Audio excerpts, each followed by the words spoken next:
It's a new look just because, I'm older now. I'm not a freshman anymore, so I'm coming into my junior year. So I definitely have to, step up and be a leader for the defensive line. So I feel a little responsibility as far as that. How much are you trying to kind of guide those younger guys along? I mean, obviously you guys switch around a lot, but those defensive tackles, you're going to need some of them to step up. How are you kind of trying to help mentor them along or be a leader for them? Really just tell them to stay in the playbook. This is going to be the second year we're going to be in the same defense, so it should be like clockwork now. It shouldn't be something new like it was last year. So really just getting familiar with the playbook and just listening to your coaches. How much more comfortable are you now after, like you said, having been in the playbook for 2 years, or this is your second season in it? I'm definitely comfortable in it. Now it's no more mistakes, I know where I need to be lined up and what my responsibilities are, so I'm definitely more comfortable with it this year. How does that change how you guys go into spring practice now knowing the playbook, and how much does it help? It helps a lot, talking with the coaches and everything there, telling us that we're so much further ahead than we were last year. So I feel like we're definitely going to be catching on a lot faster and doing things better. Mario, 2 years you've lost one game, a lot of young guys on the team. How do you stay hungry, national title, ACC title, and just won them also for 2 years? Just knowing that,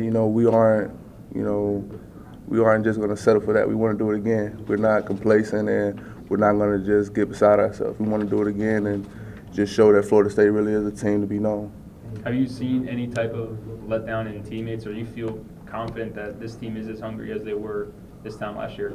Yeah, we're definitely hungry. We lost players, but that makes us even more hungry because we're going to fight and show people that we still have depth. That's like freshman year, we kept telling them that we had depth in all the positions. So we have great players still, even though we lost big playmakers like Timmy, and on the offense side of the ball, KB and Devontae and things like that. We have people that can step up and make those same kind of plays.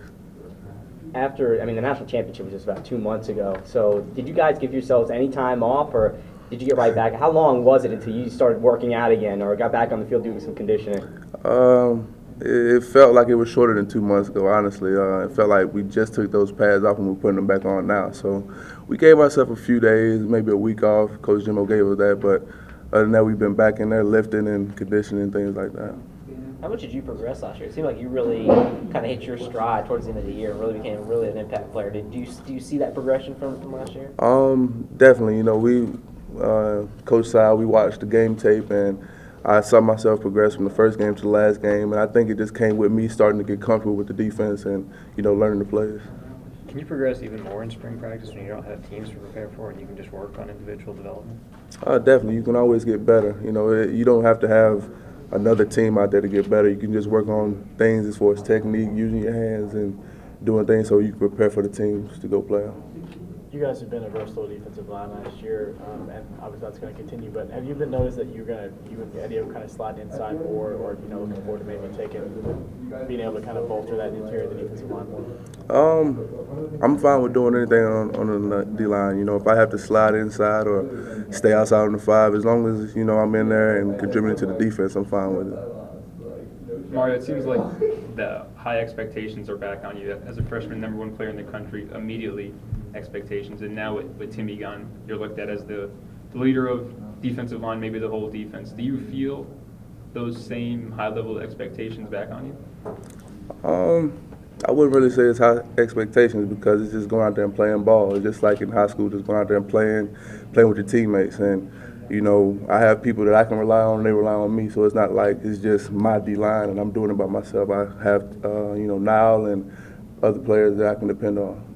All right, what's the biggest challenge in replacing a guy like Timmy?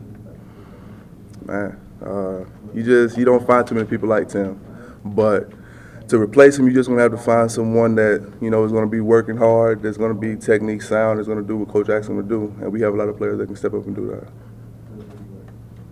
All right, talk about some of the young guys who are going to come replace a guy like a Tim Jordan, at least try to replace him. I know Coach Fisher's talked a lot about Desmond, how well he's progressed, or some of the other guys that have caught your eye.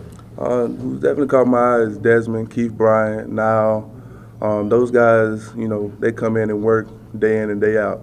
And I definitely saw Keith Bryant get a lot better from when he first came into now, and I saw Nile getting better just technique-wise, strength, speed, and things like that. So those 3 guys really stood out to me.